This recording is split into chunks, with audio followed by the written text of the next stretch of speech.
Hello दोस्तों, कैसे हैं आप सब? सब ठीक ठाक, बढ़िया। चलिए, आज हम लोग पढ़ने वाले हैं उष्मा रासायनिक अभिक्रिया, थर्मल केमिकल रिएक्शन। तो देखिए, उष्मा रासायनिक अभिक्रिया होता क्या है?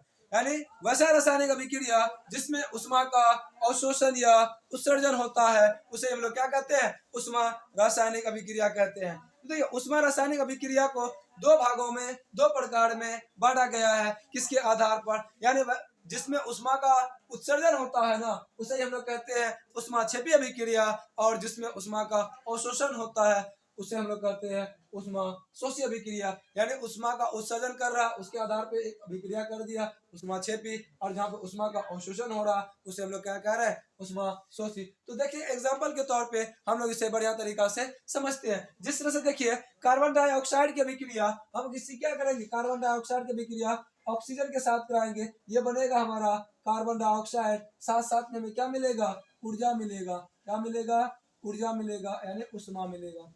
तो जहां देखिए, यहाँ पे ऊर्जा हमें मिल रहा है ना, जहाँ पे ऊर्जा हमें मिलेगा, ऊर्जा को क्या होगा? उष्मा का उत्सर्जन होगा, ऊर्जा का उत्सर्जन होगा, उसे ही हम लोग क्या कहेंगे? उष्माक्षेपी अभिक्रिया। जिस तरह से मीथेन गैस CH4 की अभिक्रिया क्या कराएंगे?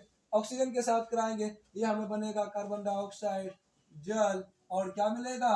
हमको ऊर्जा मिलेगा। क्या मिलेगा हमको? हमें क्या प्राप्त होगी? ऊर्जा प्राप्त होगी। चलिए, इसको हम बैलेंस कर लेते हैं। देखिए, ये समीकरण हमारा बैलेंस नहीं है। देखिए, हम लोग पिछले क्लास में भी, पिछले लेक्चर में भी रासायनिक समीकरण का संतुलन करना जान चुके हैं। अगर नहीं जानते फिर बताएं। तो रासायनिक समीकरण का संतुलन हम लोग इसलिए करते हैं ताकि क्या हो कि जो अब रासायनिक अभिक्रिया में भाग ले रहा है, यानी अभिकारक, और रासायनिक अभिक्रिया का फलस्वरूप जो नया पदार्थ बन रहा है उसे हम लोग उत्पाद कर रहे थे। तो रासायनिक अभिक्रिया के संतुलन में क्या कहता है कि रासायनिक यानी अभिकारक में परमाणुओं की संख्या और उत्पाद में परमाणुओं की संख्या या अणुओं की संख्या क्या होती है? बराबर होती है। इसीलिए हम लोग क्या करते हैं? समीकरण को संतुलन करेंगे। जिससे से यहाँ पे कार्बन 1 है, यहाँ पे कार्बन 1 है, बराबर है। लेकिन यहाँ पे हाइड्रोजन कितना है? 4 है। यहाँ पे हाइड्रोजन कितना है? 2 है। तो इसीलिए हम लोग क्या करेंगे? यहाँ पे 2 डाल देंगे। तो हाइड्रोजन 2 दूना 4, यहाँ पे हाइड्रोजन कितना होगा? 4 हो गया। अब देखिए, ऑक्सीजन की देखिए, ऑक्सीजन यहाँ पे 2 है, यहाँ पे ऑक्सीजन 2 2 4 हो गया। इसीलिए हम यहाँ पे क्या करेंगे? 2 डाल दिए, तो ऑक्सीजन भी बराबर, इधर भी ऑक्सीजन बराबर, यानी अभिकारक में जितने परमाणु थे, उत्पाद में भी क्या हो गया? उतने परमाणु हो गए। तो ये था हमारा कुछ क्या क्षेपण सॉरी उष्मा क्षेपीय अभिक्रिया का उदाहरण। अब देख लेते हैं हम लोग क्या उष्मा शोषी अभिक्रिया का उदाहरण। देखिए, उष्मा शोषी अभिक्रिया में क्या होता है? इसमें हमें उष्मा का अवशोषण होता है, इसमें हमें उष्मा देना पड़ता है। जिस तरह से देखिए, कैल्शियम कार्बोनेट ले लेते हैं, CaCO3। कैल्शियम कार्बोनेट में हम लोग क्या करेंगे? उष्मा डालेंगे। क्या करेंगे? उष्मा, यानी तापन डालेंगे, तब ये टूट के बनेगा calcium oxide plus carbon dioxide. तो यहाँ पे हमें उष्मा देना पड़ रहा है, यानी कैल्शियम कार्बोनेट में जब हम उष्मा दिए, तापन दिए, गर्म किए, तब हमें क्या मिला? कैल्शियम ऑक्साइड और क्या? Carbon dioxide. जिससे दूसरा एग्जांपल ले लेते हैं हम लोग क्या, जैसे N2 प्लस O2 की अभिक्रिया जब कराएंगे तो इसके साथ साथ में क्या देना पड़ेगा? उष्मा देना पड़ेगा। तो हमारा क्या बनेगा? नाइट्रस ऑक्साइड बन रहा। उसी तरह से देख लीजिए, जिस तरह से हम दूसरा एग्जांपल ले लेते क्या, सिल्वर क्लोराइड। यहाँ पे हम लोग क्या डालेंगे? प्रकाश की उपस्थिति में लेके जाते हैं, यानी प्रकाश की उपस्थिति में जब सिल्वर क्लोराइड को लेके जाएंगे, ये सिल्वर क्या होगा? अलग हो जाएगा, और क्लोराइड क्या होगा? अलग हो जाएगा। तो यहाँ पे भी बैलेंस कर लेते हैं। यहाँ पे 2 क्लोरीन है, यहाँ पे हम क्या करेंगे? 2 डाल देंगे, और यहाँ पे 2 डाल दिए, तो सिल्वर 2 क्लोरीन 2 क्लोरीन 2 हो गया। तो देख रहे हैं यहाँ पे प्रकाश भी क्या है? बोलेंगे सर यहाँ पे उष्मा उष्मा डालते आ रहे हैं, ऊर्जा डालते हैं, यहाँ प्रकाश डाल रहे हैं। तो उष्मा जो होता है, प्रकाश भी एक प्रकार का क्या? ऊर्जा है, उष्मा है। समझ गए ना? तो देखिए, देखने की बात क्या है, जहाँ पे उष्मा हमें मिल रहा, प्राप्त हो रहा है ना, उसे ही हम लोग कह रहे हैं उष्मा क्षेपीय अभिक्रिया। वैसा रासायनिक अभिक्रिया जिसमें उष्मा का उत्सर्जन हो, यानी उष्मा क्या हो रहा? उत्सर्जित कर रहा, हमें मिल रहा, प्राप्त हो रहा। अभिक्रिया कराए, हमें हीट पर मिल गया, उष्मा मिल गया, उसे हम लोग कह रहे हैं उष्मा क्षेपीय अभिक्रिया। और उष्मा शोषी में क्या हो रहा? हमें देना ही पड़ रहा, लेना नहीं पड़ रहा। यानी जब इस अभिक्रिया को कराएंगे तो हमें उष्मा प्रोवाइड करना पड़ेगा, हमें क्या करना पड़ेगा? हीट कंडक्ट करना पड़ेगा। उष्मा देंगे तो हमारा क्या होगा? नया पदार्थ बनेगा। जहाँ पे उष्मा हमको देना पड़ रहा उसे हम लोग कहते हैं उष्मा शोषी, और जहाँ पे हमें उष्मा खुद प्राप्त हो रही, मिल रही है, उसे हम लोग कहते हैं उष्मा क्षेपीय अभिक्रिया। जिस तरह से हम लोग क्या है? शोषण करते हैं, शोषण से हमें क्या मिलता है? ऊर्जा प्राप्त होती है, वो भी एक प्रकार का क्या है? उष्मा क्षेपीय अभिक्रिया में आता है। जिस तरह से हम लोग आगे हम लोग पढ़ने वाले अगला चैप्टर हम लोग का अम्ल भस्म एवं लवण, तो वहाँ पे हम लोग अम्ल का तनुकरण करते हैं। जब हम लोग अम्ल का तनुकरण करते हैं ना, वहाँ पे भी हमें काफी मात्रा में क्या होता है? उष्मा का उत्सर्जन होता, उष्मा का उत्सर्जन हो रहा तो वो भी एक प्रकार का क्या है, उष्मा छिपी अभिक्रिया है। ठीक है, अब हम लोग देखते हैं दहन अभिक्रिया को हम लोग जानेंगे कि दहन अभिक्रिया को क्या होता है।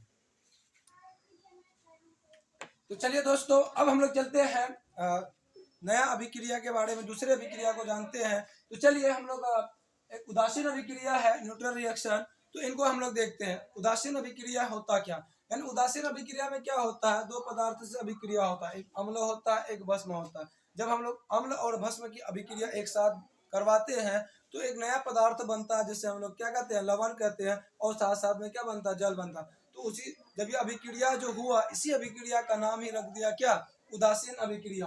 यानी वैसा रासायनिक अभिक्रिया जिसमें अम्ल तथा भस्म परस्पर संयोग करके लवण तथा जल बनाता है, उसे उदासीन अभिक्रिया कहते हैं।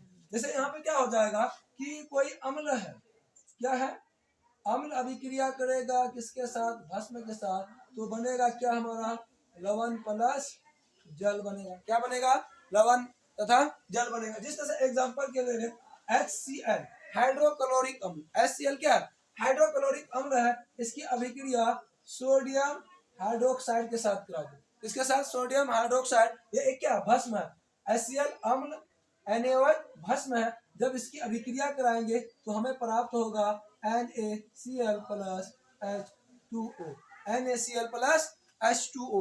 तो यहाँ पे NaCl लवण है, H2 तो आप जानवे करते हैं जल है।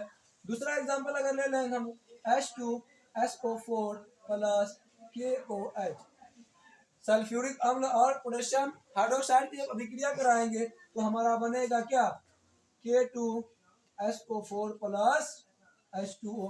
तो देख रहे हैं, जब कोई अम्ल की अभिक्रिया किसी भस्म के साथ करा रहे हैं तो हमारा जो उत्पाद जो आ रहा वो लवण तथा जल आ रहा, तो ये अभिक्रिया क्या कहलाएगा, उदासीन, उदासीन अभिक्रिया। चलिए दूसरा देखते हैं क्या है, अवक्षेपण अभिक्रिया। अवक्षेपण अभिक्रिया वैसा रासायनिक अभिक्रिया जिसमें क्या, कोई प्रतिफल ठोस के रूप में विलयन से अलग हो, यानी कोई विलयन था उसमें हम कोई पदार्थ डालेंगे तो वो ठोस के रूप में अलग हो जाए। जैसे मान लीजिए हम क्या ले लेते हैं, सोडियम क्लोराइड, सोडियम क्लोराइड के जलीय विलयन में हम लोग क्या डालेंगे, सिल्वर नाइट्रेट को डाल देते हैं, सिल्वर नाइट्रेट। सिल्वर क्लोराइड के जलीय विलयन में हम सिल्वर नाइट्रेट को डालेंगे तो यहाँ पे हमें क्या मिलेगा, अभिक्रिया होगा तो हमें बनेगा AgCl प्लस क्या हो जाएगा, NaNO3। तो AgCl जो हुआ यही हमारा क्या है, अवक्षेप है, अवक्षेप। ये किस रूप में होगा, तो ठोस रूप में होगा। किस रूप में होगा, ठोस रूप में होगा। दूसरा ले लेते हैं sodium sulphate Na2SO4, sodium sulphate. जब सोडियम सल्फेट की अभी क्या करेंगे, विलयन में, जलीय विलयन, सोडियम सल्फेट के जलीय विलयन में क्या करेंगे, बेरियम क्लोराइड की अभिक्रिया कराएंगे तो यहाँ पे हमारा बनेगा BaSO4 प्लस क्या हो जाएगा, NaCl। तो देखिए क्या यहाँ पे जो बेरियम सल्फेट जो आ रहा ये हम लोग क्या है, विलयन से ठोस के रूप में अलग हो रहा, ये हम लोग का क्या है, अवक्षेप है। क्या है ये, अवक्षेप है। तो यानी कोई जब ऐसा रासायनिक अभिक्रिया जिसमें क्या होगा, कोई प्रतिफल ठोस के रूप में विलयन से अलग हो, ये लोग विलयन था, विलयन में डाले, लेकिन यहाँ पे ये ठोस के रूप में था, जलीय विलयन था, विलयन में था, लेकिन ये जो प्रतिफल जो बना वो क्या होगा, विलयन से अलग हो गया, अलग गुण बना लिया, ठोस के रूप में वो आ गया। तो हम देखें अभी क्या, दो अभिक्रिया को अभी हम लोग जाने। एक हम लोग का क्या था, उदासीन अभिक्रिया, एक हम लोग का था अवक्षेपण अभिक्रिया। उदासीन में क्या था, कोई अम्ल भस्म से अभिक्रिया कर रहा, लवण तथा जल बना रहा, और वहीं अवक्षेपण अभिक्रिया की बात करेंगे तो ये विलयन से क्या हो रहा, ठोस के रूप में अलग हो रहा, उसे हम लोग क्या कर रहे हैं, अवक्षेपण अभिक्रिया कर रहे हैं। तो ये कुछ उदाहरण थे, तो आप लोग ने देखा, तो कैसा लगा ये वीडियो, अच्छा लगा हो तो शेयर करें और अपने दोस्तों तक पहुंचाएं। ठीक है, आज के लिए इतना ही, धन्यवाद।